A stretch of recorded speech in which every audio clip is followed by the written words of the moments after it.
My name is Leilani Grace. On the night of September 9, 2023, I died.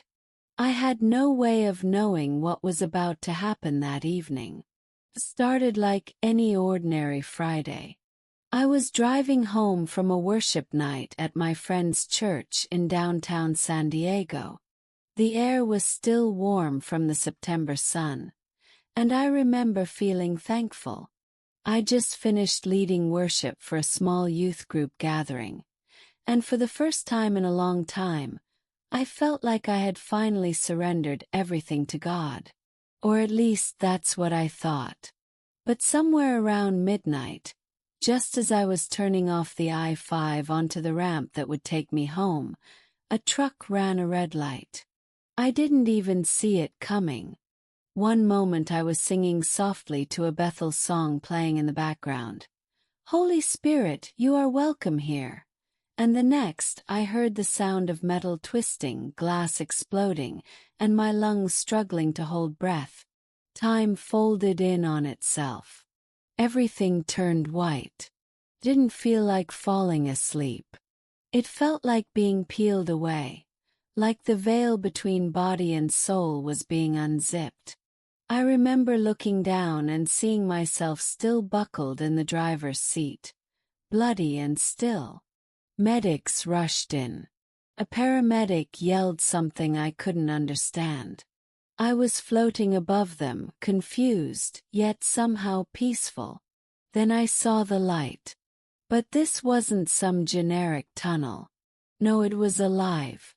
It shimmered like water but moved like fire. Brilliant and soft, as if it knew me. Called me without speaking. I didn't walk toward it. I was drawn, gently yet irresistibly. Passed through it like mist. And suddenly I was no longer in that car or even in this world. I was in the realm of eternity. At first, everything was white and gold, like standing in a world made of glory. There was no sun, no shadows, yet everything was lit from within. I didn't feel weight. My body, or whatever I was in, felt made of light. I felt no pain, no fear, no shame. Only love. Love so dense and thick it felt like honey wrapping around my spirit. Then, I saw him. Jesus. There are no words that can fully explain what it was like to see him. No song I've ever sung or prayer I've ever whispered could prepare me for what his face carried. He was both man and majesty. Kindness itself clothed in royalty. His eyes. Oh, those eyes. Saw everything in me and yet didn't turn away.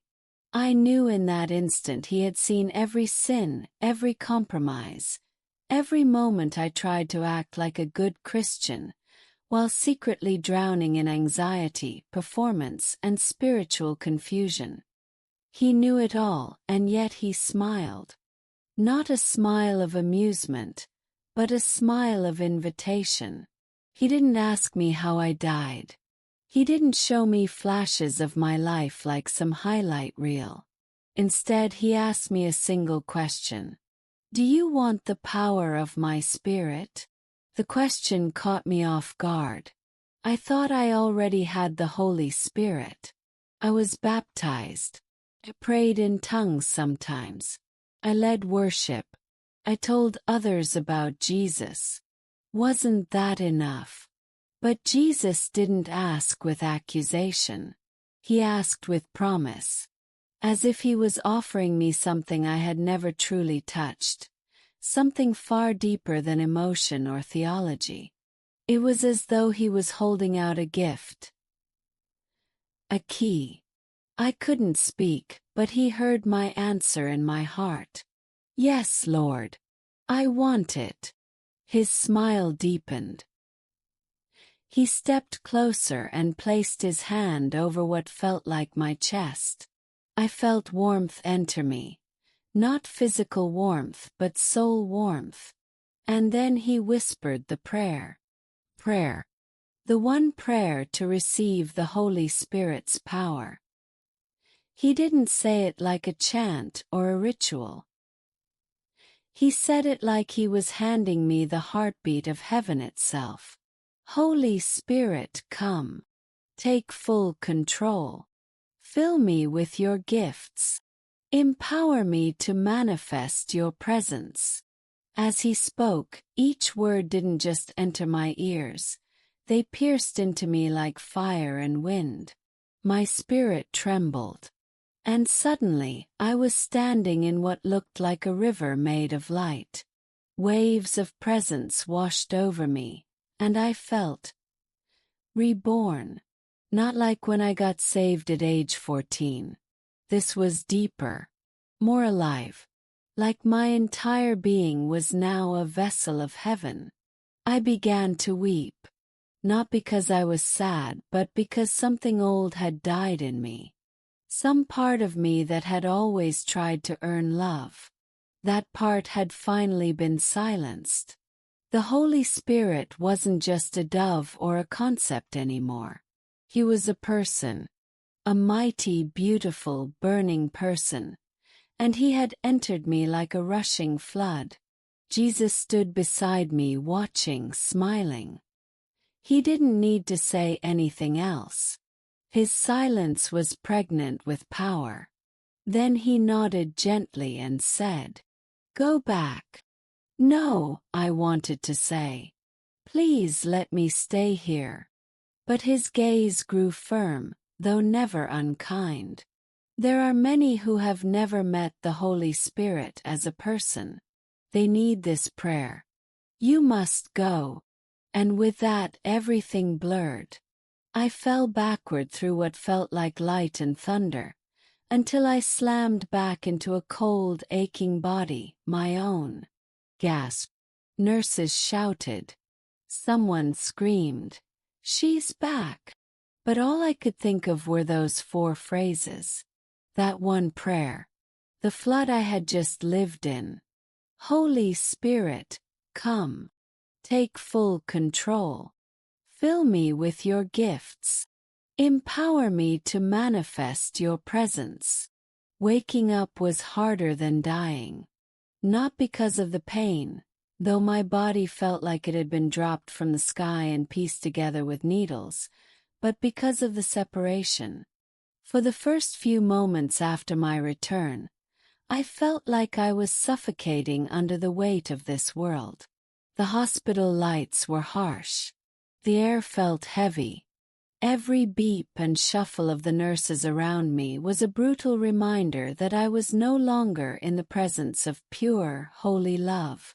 I had returned to the land of veiled hearts and dull senses.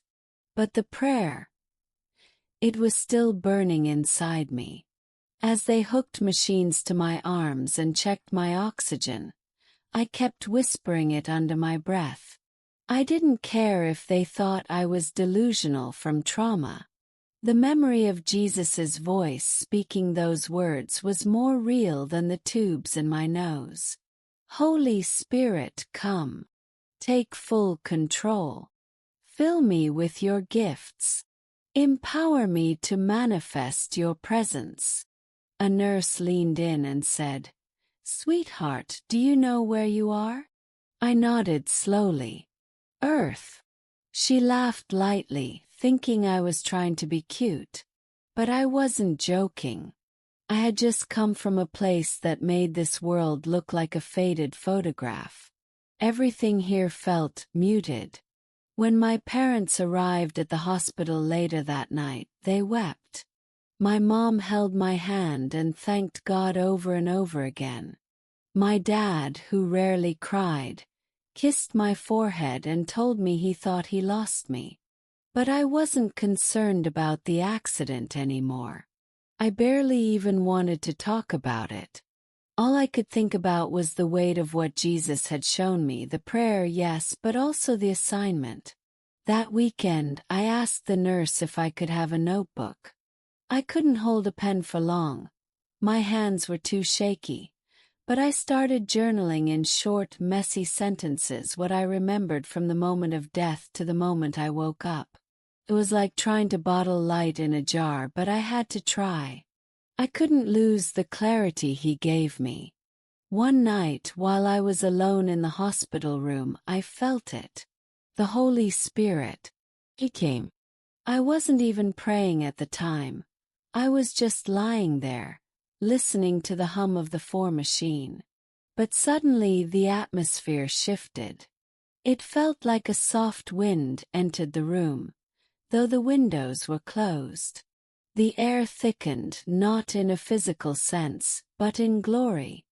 My heart started to beat faster, and my body relaxed into warmth. Tears rolled down the sides of my face, and I heard his voice, not audible but unmistakable. You asked me to come. I didn't move. Couldn't. All I could do was weep and nod. I hadn't expected it so soon. I hadn't realized that the prayer Jesus gave me wasn't meant to stay in heaven. It worked here. It invoked him here. That night I saw visions. Not dramatic ones like thunder or apocalypse, but personal ones. I saw my own hands healing someone. I saw myself preaching on a street corner with strangers crying as they listened. I saw fire coming out of my mouth.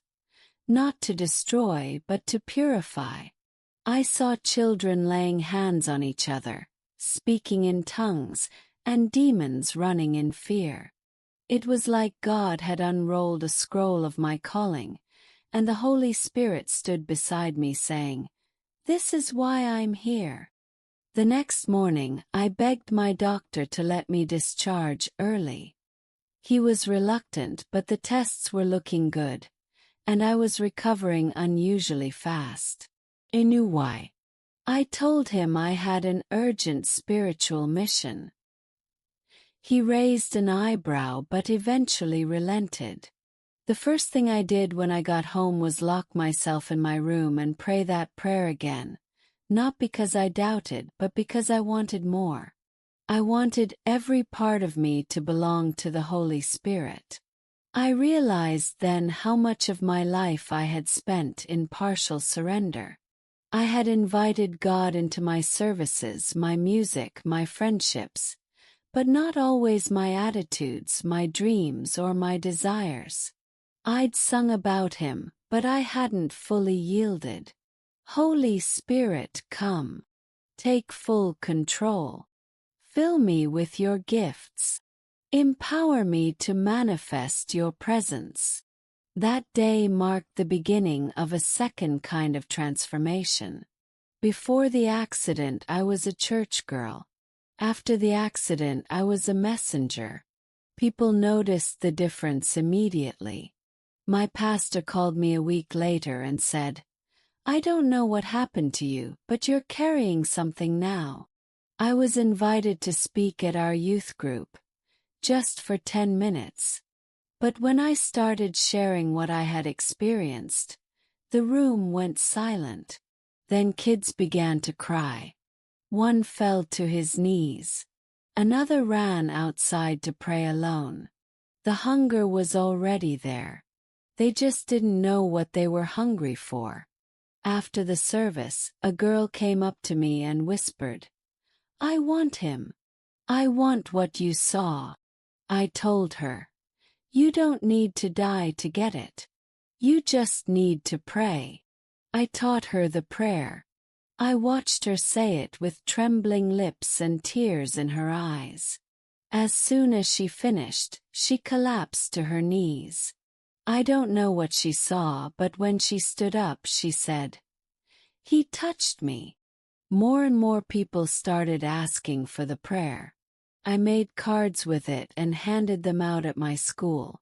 Some people laughed, mocked, but others, they came back later privately with trembling in their voice. "I said that prayer and something happened." The Holy Spirit is not a concept. He is not a background presence. He is not optional.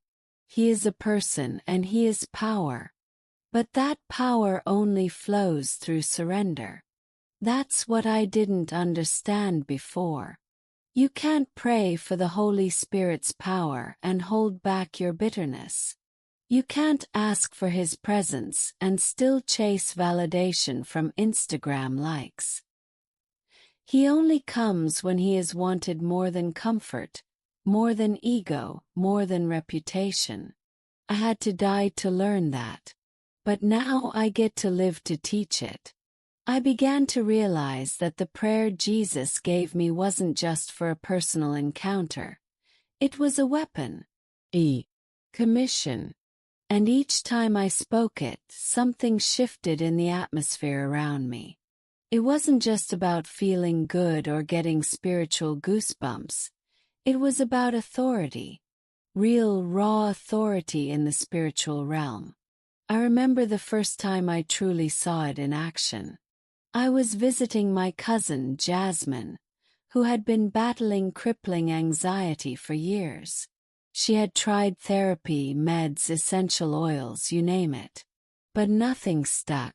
That day, she looked at me with hollow eyes and said, "I feel like I'm drowning inside, and nobody can see it." I sat beside her, took her hand and said, "I believe I have something that can help. But only if you're willing to surrender." She nodded slowly. I led her in the same prayer. Holy Spirit, come. Take full control. Fill me with your gifts. Empower me to manifest your presence. The moment she finished, she let out a sob that shook her body. Then silence. And then she whispered, "It's gone. Leilani, it's gone." She didn't even need to explain. I knew what she meant. The weight, panic, the spiritual oppression that had clung to her like smoke, it had lifted. That night I sat in my room and wept. Not because I was overwhelmed, but because I was in awe. Jesus hadn't just met me in death. He had equipped me for life. And the Holy Spirit wasn't some abstract force. He was a helper, deliverer, friend. But the deeper I leaned into this calling, the more resistance I encountered. The enemy does not like when someone wakes up. People started whispering. Some church members said I was being too spiritual. A few said, "She's getting caught up in emotions." But I knew better. It wasn't emotion, it was transformation. And when real transformation starts happening, complacency always gets offended. There was one moment that nearly broke me. I was invited to a regional youth rally to share my testimony. I was so excited. I prayed, fasted, and asked God to move powerfully. But when I got up on stage and started talking about meeting Jesus and receiving that prayer, a pastor in the back stood up and interrupted me. He said, "Let's not confuse emotional experiences with biblical truth." It stunned the room. I stood there frozen, embarrassed and shaken. For a second I questioned everything. Was I wrong? Was this just emotionalism? But then I heard that same inner whisper again, as clear as the day Jesus first gave me the prayer. They rejected me first. Keep going. That night, I sat alone in my hotel room and cried. But even as tears fell, I prayed the prayer again, out loud with fire in my gut. Holy Spirit, come. Take full control. Fill me with your gifts. Empower me to manifest your presence.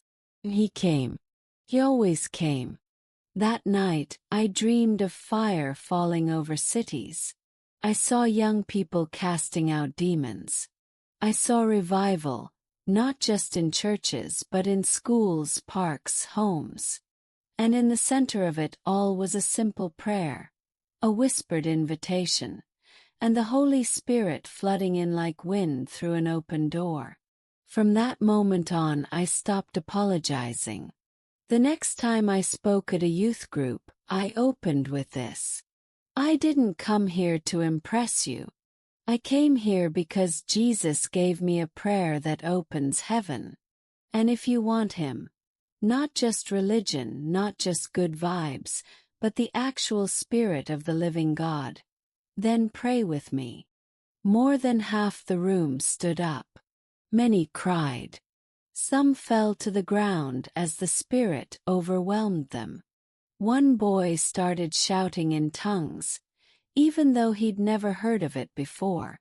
A girl who struggled with cutting told me afterward, "I felt something break off me." This wasn't hype. It wasn't theater. It was holy. But the more I walked in this calling, the more I understood that receiving the Holy Spirit's power wasn't just about gifts. It was about becoming the kind of person who can carry His presence with reverence. The Spirit is sensitive. He won't stay where He's treated like a background prop. He wants our hearts, our habits, our thought life, our language, our social media feeds, our secret desires. Everything.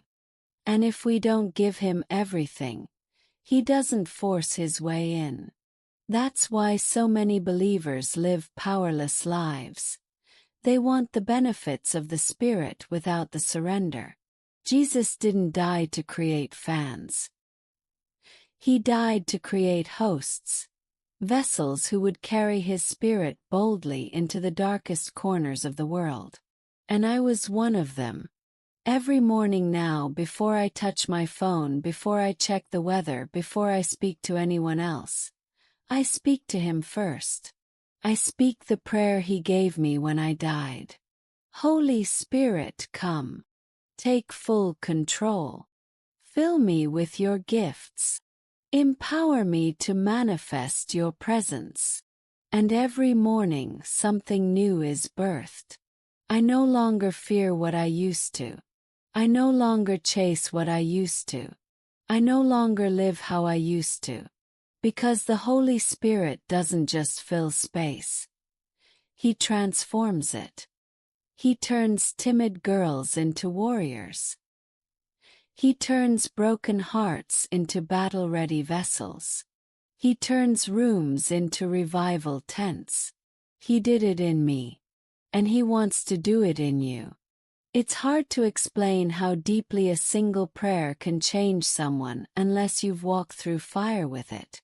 Since my return from death, I've had people ask me if I wish it had never happened. If I would trade it back for a normal life. One where I wasn't waking up in the middle of the night interceding for people I barely knew, or walking into a room and instantly sensing the oppression hanging over someone's soul. And I always answer the same way. Well, never. I was dead. And Jesus gave me life. Not just breath but purpose. You see, after the encounters and the spiritual warfare and the tears, something happened inside me that could never be undone. I stopped being just Leilani. I became someone heaven trusted with a message. But I need to be honest with you. Receiving the Holy Spirit's power will cost you. Cost me friendships. Some people distanced themselves because they didn't understand my fire. Cost me comfort. There are days I wake up under heavy attack because of the calling I carry. Cost me reputation. I'm not seen as relatable anymore. I'm seen as intense. Different. But I wouldn't trade any of it. Because for every tear I've shed, I've seen 10 others find freedom. For every time I've been rejected, I've watched someone else get accepted into God's arms for the first time. For every time I was misunderstood, I've seen someone understand God's love for them more clearly. That's what this is about. And I remember something Jesus told me at the end of my encounter. It was right before I woke up in that hospital bed. My spiritual body had just knelt before Him again after the revelation of the prayer. His presence wrapped around me like warmth and thunder all at once. He said, "Leilani, this generation doesn't need more noise. They need power. They need me. And they'll find me through the ones who carry my spirit. So go, carry me." When I opened my eyes again, I was gasping for air. My mom was sobbing beside the bed. Nurses were rushing in. But all I could think about were those words. Carry me. That's why I'm here. That's why I'm telling you this. Because if you're watching this, you were meant to hear it. This isn't just my story. It's an invitation. An invitation to step into something deeper, something dangerous in all the right ways. Something eternal. Starts with the prayer. The one Jesus himself gave me. The prayer that opened the floodgates. The prayer that can shake your world the way it shook mine. Say it with me now. Not just with your lips, but with your whole heart. Ready? Holy Spirit, come. Take full control. Fill me with your gifts. Empower me to manifest your presence. Now pause. Breathe. Don't rush this moment. If you meant that, I believe the same Spirit that raised Jesus from the grave just entered your room. Whether you feel it or not, He's there. And your life will never be the same if you let Him lead. You will walk into rooms and demons will tremble. You will pray and feel fire in your bones. You will speak and hearts will soften. Not because you're powerful, but because the one inside you is. I want you to remember something. You don't have to be a pastor, a scholar, or a perfect person to walk in Holy Spirit power. You just have to be available. The fire falls on the altar. So be the altar. Be the one who says, "Here I am, Lord. Fill me." That's what I do every single morning. I light that altar again with those 4 lines. I don't wait for the world to approve of me. I wait for heaven to move through me. If He did it for me, He'll do it for you. So now let me leave you with one final question. Will you carry Him? If this testimony stirred something inside you, if you felt the presence of God, if you prayed that prayer, or if you're ready to walk in Holy Spirit power, please comment below with, "I will carry Him." Your words matter. Your testimony matters. Share your experience in the comments to encourage someone else on their journey. Let's be the generation that doesn't just talk about God. We carry Him. Don't forget to like, share, and subscribe for more testimonies of transformation. And remember, this isn't the end. It's your beginning. Jesus is real. The Holy Spirit is here. And you were born for such a time as this.